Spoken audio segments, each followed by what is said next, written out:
भारत देश है ये। यहां क्रिकेट स्पोर्ट्स नहीं है, धर्म के रूप में माना जाता है। दुनिया के सबसे बड़े देशों में, इतनी पॉपुलेशन वाले देश में, जहां पे 6 से ज्यादा धर्म है और आज 22 से ज्यादा भाषाएं हैं और कितने प्रकार के लोग, लेकिन एक आदमी नहीं मिलेगा जो सचिन तेंदुलकर को ना जानता हो। तेंदुलकर एक ऐसे व्यक्ति जिनको कोई डेटा डिफाइन नहीं कर सकता। नमस्कार, मैं विवेक बिंद्रा वापस आ गया हूं, फाउंडर एंड सीईओ बड़ाबिजनेस.com। तेंदुलकर पे आज बात करने से पहले याद दिला दूं, Steve Jobs, Marwari, D Mart, Mary Kom, McDonald, Warren Buffett, success habit of billionaire और इसके अलावा पब्लिक स्पीकिंग पे 2 वीडियोस बनाए। फॉर्म में चल रहा हूं ना। बिल गेट्स पे आपने बोला, अब दूंगा अगला वीडियो। वेनेजुएला क्यों डूबा, अमेरिका क्यों उठा, टेक्सटाइल इंडस्ट्री, फर्नीचर इंडस्ट्री, जो टॉपिक बोलोगे आऊंगा। आज ही वो दिन है। जन्मदिवस की बहुत बहुत शुभकामनाएं। क्रिकेट के भगवान का आज जन्म हुआ 24 अप्रैल 1973। पिता श्री रमेश तेंदुलकर, जो कि एक मराठी नॉवेलिस्ट और एक पोएट हुआ करते थे। इनकी माता श्रीमती रजनी तेंदुलकर। Insurance agent. सचिन नाम क्यों रखा, क्योंकि म्यूजिक डायरेक्टर, म्यूजिक बहुत पसंद करते थे। सचिन देव बर्मन के नाम पे 24 साल क्रिकेट खेलने के बावजूद शांत, डाउन टू अर्थ, कोई एटीट्यूड नहीं इस संसार में और कोई कंट्रोवर्सी में आज तक नहीं फंसे। 11 साल की उम्र में क्रिकेट खेलना शुरू किया। टेस्ट डेब्यू पहला 16 साल की उम्र में। एजुकेशन डिफाइन नहीं करता आपकी सफलता को, केवल 10वीं तक पढ़े थे। ये सबसे ज्यादा स्कोर मारने वाले 100 इंटरनेशनल सेंचुरीज इंटरनेशनल क्रिकेट में। वनडे इंटरनेशनल टेस्ट मिला के 663 मैचों में 34,000 से ज्यादा रन। मैथ्यू हेडन कहते हैं, अगर मैंने भगवान देखा है तो वो भारत के लिए 4थी पोजीशन पे बैटिंग करने आता है। इनकी जो अपनी खुद की किताब प्लेइंग इट माय वे, इनकी ऑटोबायोग्राफी, वो वर्ल्ड रिकॉर्ड बना दिया। किताब छपने से पहले 1.5 लाख से ज्यादा कॉपियां उनकी बुक हो गई। ये स्टीव जॉब्स से भी बहुत ज्यादा था। स्टीव जॉब्स को भी इतनी बुकिंग नहीं मिली। ये क्रिकेट के ऐसे रोल मॉडल जो पब्लिक अपीयरेंस में बिलीव नहीं करते, ज्यादा शो शाह में बिलीव नहीं करते, डिसिप्लिन लाइफ, सोशलाइज करना नहीं है। पेज 3 पार्टी से इनको कोई मतलब नहीं है। सोशल इवेंट में जाते नहीं, डिनर केवल घर पे करते हैं। Stadium hotel house, house hotel stadium, stadium hotel house, house hotel stadium, stadium hotel house, house hotel stadium. इतना ही है। जैसे कृष्ण के लिए कहते हैं, वृंदावन परित्यज्यम पादेकम न गच्छति। कृष्ण वृंदावन को छोड़कर कहीं नहीं जाते, वैसे ही सचिन तेंदुलकर स्टेडियम के अलावा कहीं नहीं जाते। पहले व्यक्ति स्पोर्ट्समैन जिनको भारत रत्न मिला, यंगेस्ट रेसिपिएंट रहे हैं। वैसे पद्म विभूषण, पद्मश्री, राजीव गांधी खेल रत्न अवार्ड, अर्जुन अवार्ड और साथ में तो आप जानते हैं राज्यसभा के मेंबर। ये प्रैक्टिस में जिंदगी भर बहुत बिलीव करते थे। इनकी जिंदगी प्रैक्टिस से ही चली थी। सुबह 6 से 10 नेट प्रैक्टिस करना, 10 से शाम 5 बजे तक क्रिकेट का मैच खेलना और शाम को 6 से 8 इनके कोच आचरेकर जी, रमाकांत आचरेकर जी के साथ प्रैक्टिस कर। हारने के बाद प्रैक्टिस, जीतने के बाद प्रैक्टिस, इतना प्रैक्टिस, उठने के बाद प्रैक्टिस, सोने से पहले प्रैक्टिस, त्योहार हो तो प्रैक्टिस, व्यवहार हो तो प्रैक्टिस। 15 अगस्त को प्रैक्टिस, 26 जनवरी, 2 अक्टूबर को प्रैक्टिस, प्रैक्टिस प्रैक्टिस, 365 दिन प्रैक्टिस, लीप ईयर में 366वें दिन प्रैक्टिस। बहुत ज्यादा थक जाते थे रात को, शाम तक खेलते खेलते, तो रमाकांत आचरेकर इनकी विकेट पे 1 रुपए का सिक्का रख देते थे। बोला, अगर तुमने इसको बोल्ड कर दिया, इसको आउट कर दिया, इसकी विकेट उखाड़ दी, तुमको 1 रुपया मिल जाएगा। बॉलर को बोलते थे, और नहीं कर पाए तो तेंदुलकर तू 1 रुपया ले जा। जो भी इसको आउट करेगा ये सिक्का उसका। इन्होंने 1 रुपए के कई सिक्के इकट्ठे किए। वैसे मार्क वॉन के बारे में बोलते थे कि इसकी बैटिंग देख के इतना मजा आता है कि मैं तो चाहता था कि पहले जब बॉलिंग करूं तो कुछ तो छक्के चौके मार ले, को देख के थोड़ा आनंद आए तो और बढ़िया से खेलें। ये एक जोड़ी कपड़ों में जिंदगी बिताई इन्होंने, एक जोड़ी कपड़ों में है जी। शुरुआत में इनके पास रिसोर्सेज नहीं थे, उसी को दोपहर में धोना और खाना खाने के बाद सूख करके पहना करके उसको पहन के भाग जाना, रात को फिर उसको धो लेना और सुबह उसी को पहन लेना। यूं ही नहीं कोई इंसान तेंदुलकर नहीं बन जाता, यूं ही कोई इंसान तेंदुलकर नहीं बन जाता। तुक्का थोड़े ही है कि वो क्रिकेट का भगवान कहलाता। सचिन और सौरभ की कहानी बताता हूं। एक बार दोनों एक ही रूम में थे 1992 में ऑस्ट्रेलिया की सीरीज में, और पहले 2 टेस्ट मैच बुरी तरह से हार गए। और हार क्या गए, बेसिकली तेंदुलकर रन नहीं बना पाए। बहुत परेशान थे तेंदुलकर। रात को 2 बजे उठ गए और कमरे के अंदर ऐसे ही प्रैक्टिस करने लगे, शीशे के सामने प्रैक्टिस कर। सौरभ गांगुली उठ गए, बोला क्या कर रहा है भाई, सो जा। बोला ऐसा कर मेरे भाई, तू यहां से उठ और जाके ड्रेसिंग रूम में सो जा, मैं तो ऐसी सारी रात प्रैक्टिस करूंगा। और उसके बाद अगले दिन 100 सेंचुरी मार के आए, सीधा 100 रन मारे और इससे तेंदुलकर ने मैच को ड्रॉ करा दिया। इनका एक रूल था, बल्ला बोलेगा, मैं नहीं बोलूंगा, बल्ला बोलेगा, बल्ला जवाब देगा। कई बार ये फॉर्म से और अपनी परफॉर्मेंस से आउट हुए थे। कई इंजरीज हो जाती है, जब इतने साल लगातार खेलो तो बहुत इंजरीज हो जाती है। और इंजरी के कारण जब ये फॉर्म से बाहर चलते, लोग बोल देते थे इनको, कई बार कह देते थे कि अब तुम्हारा रिटायरमेंट का टाइम आ गया, अब छोड़ दो क्रिकेट, अब छोड़ दो क्रिकेट। ये जवाब नहीं दिए, इनका बल्ला जवाब दिया, चौके छक्के और सेंचुरीज के माध्यम से। एक मैं कहानी बताता हूं, 16 साल के थे तब ये, जब पहली बार पाकिस्तान के खिलाफ मैच खेलने उतरे। उस दिन बारिश हो गई, और बारिश के कारण केवल 20 ओवर का मैच कर दिया गया और पाकिस्तान ने 158 रन मार दिए 20 ओवर में। और उस समय 20 ओवर में 158 रन ज्यादा होते, तब T20 का प्रचलन नहीं था। इंडिया की बैटिंग चल रही थी, 158 रन बनाने थे, 5 ओवर बचे और अभी 70 रन चाहिए। और उस समय इंपॉसिबल था, 30 बॉल पे 70 रन कैसे मारेंगे, सचिन ने डिसाइड किया। मुश्ताक अहमद मार रहे थे एक के बाद एक, कई छक्के ठोके। दूसरा छक्का तो ऐसा था कि खिड़की तोड़ दिया उनके ड्रेसिंग रूम की। और तब जो है ना, अब्दुल कादिर आए। अब्दुल कादिर शेन वॉर्न के बाद दूसरे सबसे लेजेंडरी स्पिनर दुनिया में माने जाते थे। और अब्दुल कादिर इसको बोले, ए बच्चे, इसकी बॉल पे क्या मारता है, मेरी बॉल पे मार के दिखा, मैं तुझे मारने नहीं दूंगा। ऐसे स्टॉमी शॉट्स मारे इन्होंने और उसी ओवर में 28 रन मार दिए। पहले ओवर में अब्दुल कादिर के 4 छक्के और 1 चौके की मदद से। इनका किताब में इन्होंने अपनी बताया कि कूल हेडेड हमेशा रखना है इन ऑल सर्कमस्टांसेस। सिद्धू का मानना है कि इनके दिमाग में कोई ऐसा कंप्यूटर है कि हर बॉल की कैसे बॉलिंग आएगी, हर बॉलर कैसे बॉल फेंकेगा, उसको कैलकुलेट कर लेते थे। बेसिकली इनका ना ऑब्सेशन हो गया था। ऑब्सेशन मतलब डीपेस्ट अटैचमेंट टू क्रिकेट। इनका एक बार इंडेक्स फिंगर का ऑपरेशन होना था। ये वर्ल्ड कप चल रहा था 2003, उसमें इनकी बहुत भयंकर इंजरी हो गई। तो किसी ने बताया भाई अमेरिका जाओ, वहां जाके इलाज कराओ। ये अमेरिका पहुंचे, वहां पे वर्ल्ड कप खत्म होते ही इलाज करने गए तो वहां डॉक्टर को समझा दिया कि भाई ऐसा है, इसको चीरना मत हाथ को, इसी से मैंने बल्ला पकड़ना है। डॉक्टर बोला नहीं चीरेंगे। बोला दोबारा समझा रहा हूं, इसको चीरना मत, चीरना मत। इतना परेशान थे इनको लगा इस उंगली के चक्कर में ऐसा ना हाथ बीच में चीर दे, मैं बल्ला ना पकड़ पाऊं बाद में। एनेस्थीसिया दे दिया डॉक्टर ने, बोला चुप कर सो जा। एनेस्थीसिया दे दिया और ये एनेस्थीसिया भी असर नहीं कर पाया। ये नींद से अचानक सर्जरी के बीच में उठ गए। हाथ दिखाओ, हाथ दिखाओ, चीरा तो नहीं तुमने। इतना ऑब्सेशन है इनका कि क्रिकेट के लेजेंड होने के बाद भी सड़क पे कोई रास्ते में खेलता दिख जाए तो गाड़ी रोक करके वहां उनके साथ खेलने लगते। नेवर गिव अप स्पिरिट भी इनकी जबरदस्त रही है।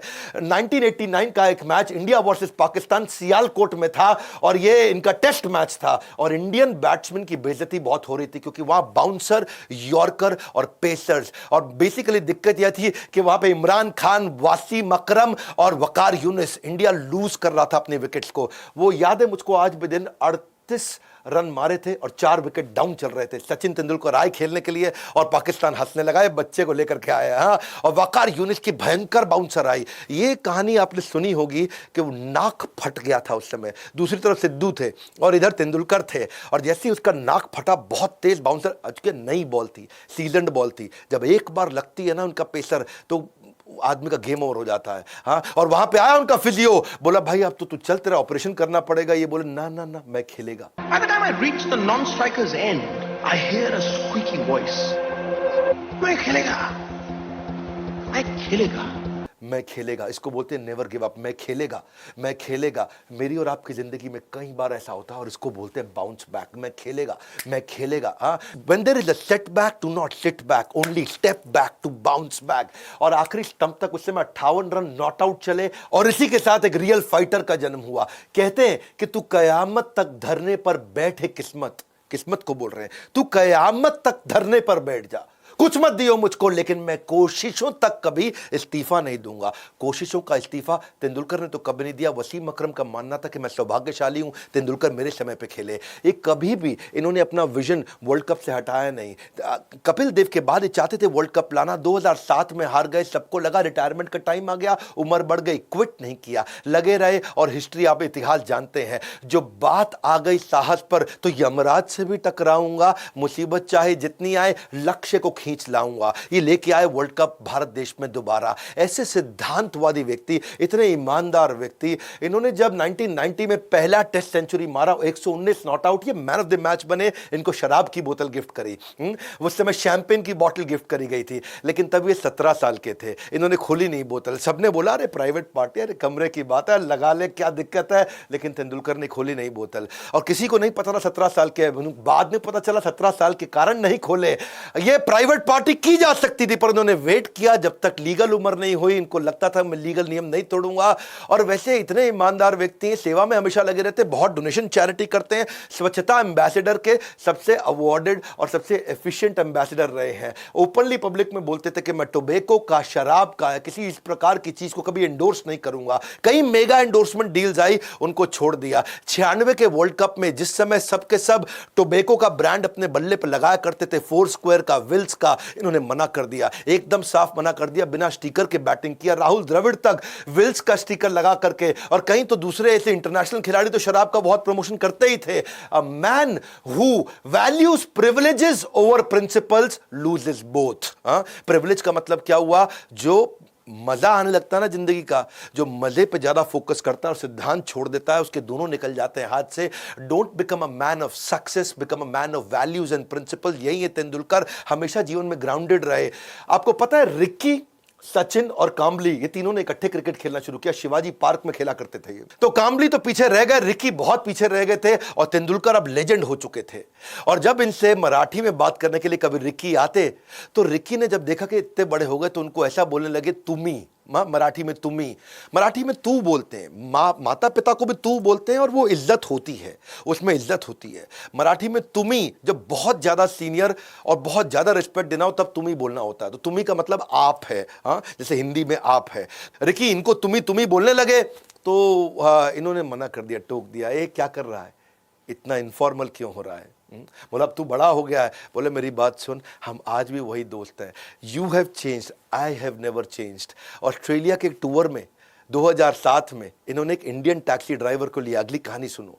और वो इंडियन टैक्सी ड्राइवर इनकी बहुत सेवा में जुट गया था। बहुत बारिश आई, तेंदुलकर सड़क पर निकले, तो उसने अपनी जैकेट उतार के टैक्सी ड्राइवर ने तेंदुलकर को दे दी। तेंदुलकर इतना इंस्पायर्ड हो गए उससे, इतना इंस्पायर्ड हुए, इतना टच्ड फील किया उन्होंने, कि उन्होंने जाके बाजार से एक नई डिजाइनर जैकेट खरीदी और उसको गिफ्ट किया। अपने मैच की एक टी शर्ट ली, उसको न केवल खुद साइन किया बल्कि बाकी 10 खिलाड़ियों से भी उस मैच के, उनसे भी ऑटोग्राफ दिलाया, मैच के पासेस दिए। ये हमेशा, इसको कोई इज्जत दे तो बहुत बढ़ा के इज्जत देते हैं। कहते हैं कि पहाड़ चढ़ते वक्त ये सीखने को मिलता है, जब ऊंचा बढ़ना हो तब झुकना पड़ता है, और ये हमेशा झुकने को तैयार रहते हैं। इनकी हम्बलनेस, इनकी गुड बाय स्पीच, वो सुन लेना, ना आंख में आंसू आ जाए। पूरा स्टेडियम रोया था उस दिन। अपने पिता के बारे में बोले कि उनकी गाइडेंस के बिना में कुछ नहीं था। My father, without his guidance, I don't think I would have been standing here in front of you. So I miss him today. और वो कहते हैं कि मेरे पिता ने मुझसे कहा कि chase your dreams but make sure you do it without shortcuts. और वहां लोगों ने बहुत तालियां बजाई। मां के लिए बोला कि इतनी प्रार्थना करी, इतनी प्रार्थना करी, इतनी प्रार्थना करी कि मां की प्रार्थनाओं के कारण हूं। अंजलि इनकी पत्नी, वो कई बार उस दिन स्टेडियम में रोई। पूरा स्टेडियम, पूरा देश, पूरी दुनिया रोई थी इस समय। अंजलि डॉक्टर थी लेकिन डॉक्टरी का प्रोफेशन छोड़ दिया। और क्या बोले कि अंजलि ने कहा कि मैं बच्चों का ध्यान रखूंगी, तुम क्रिकेट खेलो। और जैसे ही तेंदुलकर ने बात करी, अंजलि की आंखों से आंसू आ गए। The most beautiful thing happened to me in 1990 when I met my wife Anjali. So thanks for bearing with me and always staying by my side through the ups and downs. You are the best partnership I've had in my life.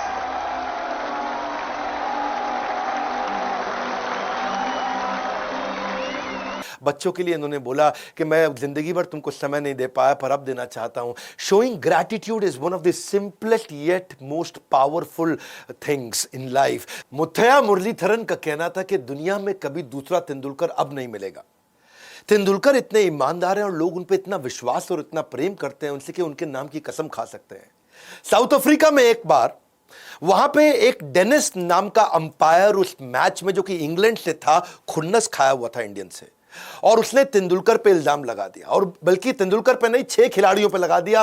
Tendulkar के अलावा वीरेंद्र सहवाग, गांगुली, हरभजन सिंह, शिव सुंदर दास और दीप दास गुप्ता, इन 6 पे उसने ban लगाने के लिए बोला ये गलत काम कर रहे हैं। और तेंदुलकर को तो कहा कि ये बॉल के साथ टैंपरिंग कर रहा है, इसने छेड़छाड़ किया है। तो तेंदुलकर को सस्पेंड करा दिया अगले मैच के लिए। इंडियन टीम ने प्रोटेस्ट कर दिया, बोले तुम किसी को बोल सकते हो दुनिया में, तेंदुलकर के लिए नहीं बोल सकते। उसने नहीं ऐसा कभी किया होगा। और डेनिस को जब बोला गया कि तुम आकर के प्रेस कॉन्फ्रेंस में सफाई दो, तो डेनिस से जवाब देते बना नहीं। इंडिया में आउटरीच हो गया, लोगों ने उस अंपायर के पुतले जलाने शुरू किए। बात पार्लियामेंट तक पहुंच गई और पार्लियामेंट में भी बहुत शोर शराबा हुआ। और डेनिस के लिए बोला गया कि ये रेसिस्ट है, हाँ, ये हमारे थर्ड वर्ल्ड कंट्रीज के अगेंस्ट है।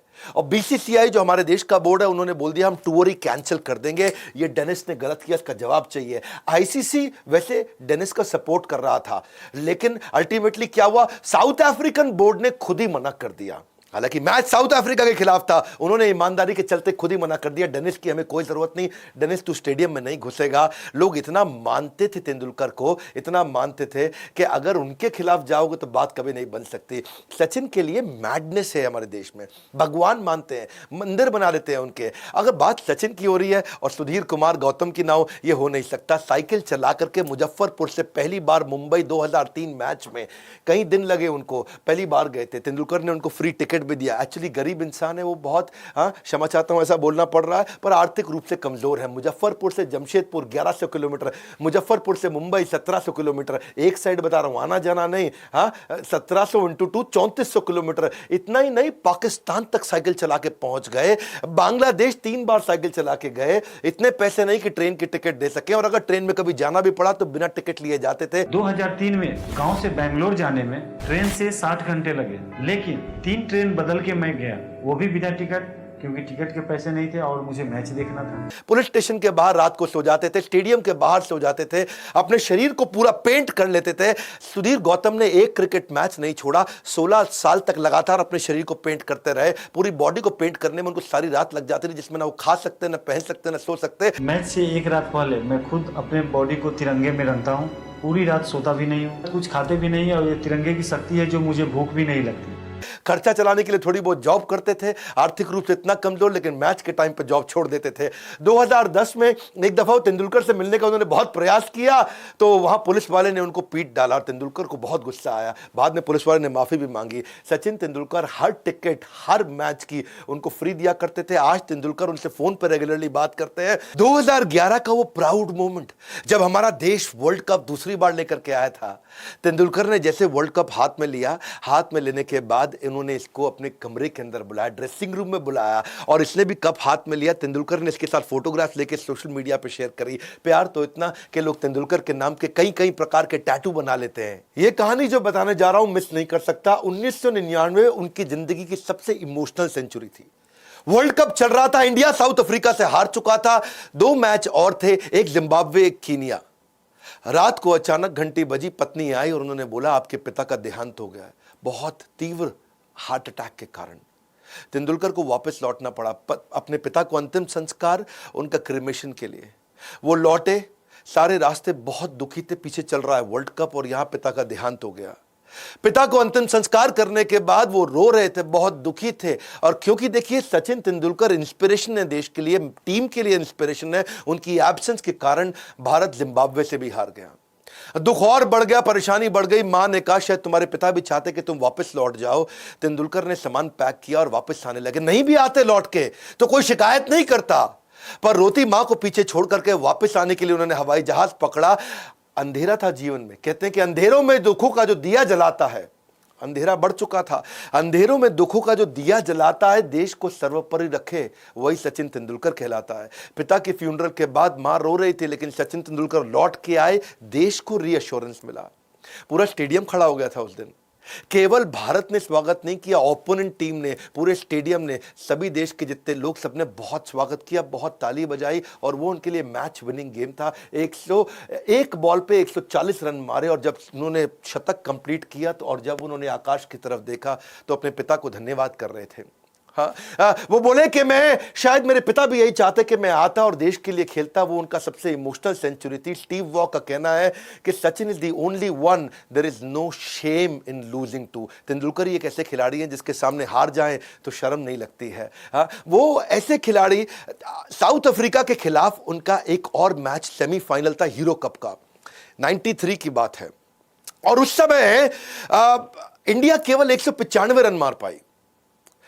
लग रहा था कि हार जाएंगे, पर कुछ अनिल कुंबले की बॉलिंग ऐसी चल गई कि साउथ अफ्रीका कंट्रोल में आ गया। उधर फील्डिंग भी बहुत अच्छी चल रही थी। जडेजा उन दिनों फॉर्म में थे, अजरुद्दीन फॉर्म में चल रहे थे, और फील्डिंग जबरदस्त होने के कारण साउथ अफ्रीका को काफी कंट्रोल कर लिया। बहरहाल आखिरी ओवर आ गया, 6 बॉल पे 6 रन साउथ अफ्रीका को चाहिए। अजरुद्दीन सबसे पूछे कौन करेगा आखिरी ओवर, कोई नहीं आया, क्योंकि हार की घंटी अपने गले में बांधने को कोई तैयार नहीं था, कोई आगे नहीं आया। तेंदुलकर ने वॉलंटियर किया कि ठीक है, 6 बॉल पे 6 रन, आखिरी ओवर मैं करूंगा। और तेंदुलकर ने उस समय ऐसी बॉलिंग करी कि उन्होंने पहली 5 बॉल पे खाली 2 ही रन दिए। 6 चाहिए थे, 2 रन चले गए थे, आखिरी बॉल 4 और मारने थे, अब केवल चौके का खतरा था, चौका या छक्का गेम ओवर। तेंदुलकर ने पीछे विकेट कीपर को बोला, मेरी बात सुन, अगर ऐसा ना हो जाए कि इनसाइड एज लग करके चौका लग जाए, पीछे मत खड़ा रहे, थोड़ा दूर जाके पीछे खड़ा हो। और जैसे उन्होंने विकेट कीपर को बोला दूर जाके पीछे खड़ा हो, इनसाइड एज का खतरा है, 1 रन 2 रन से मुझे कोई परेशानी नहीं। तेंदुलकर ने बॉल डाली और वही हुआ, इनसाइड एज लग गई। अब क्योंकि विकेट कीपर काफी डिस्टेंस पे था तो पकड़ पाया, नहीं तो वो चौका निकल जाता। तेंदुलकर की केवल बॉलिंग से मैच नहीं जिताया, उसने अपनी इंटेलिजेंस और जीनियस से भी इस मैच को जिताया। मार्क टेलर का कहना है कि हम टीम इंडिया से कभी नहीं हारे, हम तो सचिन तेंदुलकर से हारे हैं। तेंदुलकर हमेशा प्लान बी लेके चला करते थे। अब एक दफा शेन वॉर्न की बॉल पे वो आउट हो गए और लंबा रन मारना चाहते थे, भारत को उस समय उनकी बहुत जरूरत थी, पर वो जब शेन वॉर्न की बहुत भयंकर स्पिन बाहर से निकल के आती, 70 80 90 डिग्री तक घूम जाती थी। शेन वॉर्न तो स्पिनिंग के राजा हुआ करते थे, लेकिन ये आए, अपने आप को कमरे में लॉक कर लिया, 3 घंटे तक कमरे में बंद किया और क्या सोचे कि मैं हर डिलीवरी की स्ट्रैटेजी बना के जाऊंगा अगले मैच के लिए। पूरा खेल सामने वाले की मानसिकता को समझने का है। तेंदुलकर मानते थे कि मैं केवल अगर अपनी बैटिंग के बारे में सोचूंगा ना तो सामने वाले की साइकोलॉजी को कंट्रोल कैसे करूंगा। एक बॉल को खेलने के एक से ज्यादा तरीके होने चाहिए। तेंदुलकर एक बॉल को खेलने के कई तरीके लेके आए और सामने वाले की बॉलिंग को समझना, उसकी साइकोलॉजी को समझना, पूरा उसमें घुस जाना। तेंदुलकर इसमें मजबूत थे, जिंदगी भर अपनी स्ट्रेंथ पे आगे बढ़े। फास्ट बॉलर बनना चाहा करते थे, बचपन में सोचे मैं फास्ट बॉलर बनूंगा, लेकिन जब देखा कि बैटिंग अच्छी है तो बैटिंग पे स्टिक किया और अब दुनिया जानती है इतिहास बन गया। कैप्टनसी में अच्छे नहीं थे, छोड़ दिया कैप्टनसी को, धोनी को आगे बढ़ाया। वीरेंद्र सहवाग का तो कहना है कि अगर कल मैं मर गया तो मुझे दुख नहीं होगा, क्योंकि मैं तेंदुलकर जैसे खिलाड़ी के साथ खेल चुका हूं। सचिन की जो किताब थी अचीविंग योर ड्रीम्स, ये मैं इसको कैसे मिस कर दूं। इसमें बड़ी अच्छी लेसन उन्होंने दी है। और जब मैं रिसर्च कर रहा था, किताब पढ़ रहा था उनकी, तो मैंने देखा एक कोट जो मुझको बड़ा पसंद आया, discipline and preparation is vital for success. वो जिंदगी भर डिसिप्लिन रहे, irrespective the level of your natural talent. तेरे पास जिंदगी में नेचुरल टैलेंट कोई नहीं, तू आज तक अपने टैलेंट को समझ नहीं पाया, कोई बात नहीं, टैलेंट नहीं भी है, लेकिन अगर डिसिप्लिन और प्रिपरेशन है, डिसिप्लिन और प्रिपरेशन है, डिसिप्लिन और प्रिपरेशन है, गेम चेंज हो जाएगा। तेंदुलकर ने किताब में बोला कि सर्कमस्टेंसेस बदलते रहेंगे, बी विलिंग टू इवॉल्व। अपने आप को इवॉल्व करो, बाहर निकालो with open mind if you want to reach the pinnacle of success. बोला अगर सफल होना चाहते हो तो 2 चीजें हैं, ओपन माइंड से इवॉल्व करते रहिए, लर्न करते रहिए। तेंदुलकर जिंदगी भर अपने मेंटर के आगे हाथ जोड़ के जीवन बिताया। जब रमाकांत आचरेकर जीवित नहीं रहे तो वो सबसे पहले उनको कंधा देने गए। जब उनकी किताब भी आई तो उन्हीं से विमोचन कराया। अपनी किताब में कहते हैं if you aim to be the best, need for a mentor can not be overstated. जिंदगी भर मेंटर रखे और हमेशा बोले रमाकांत आचरेकर जी की गाइडेंस के बिना शायद मैं अपने उस पोटेंशियल को पहचान नहीं पाता।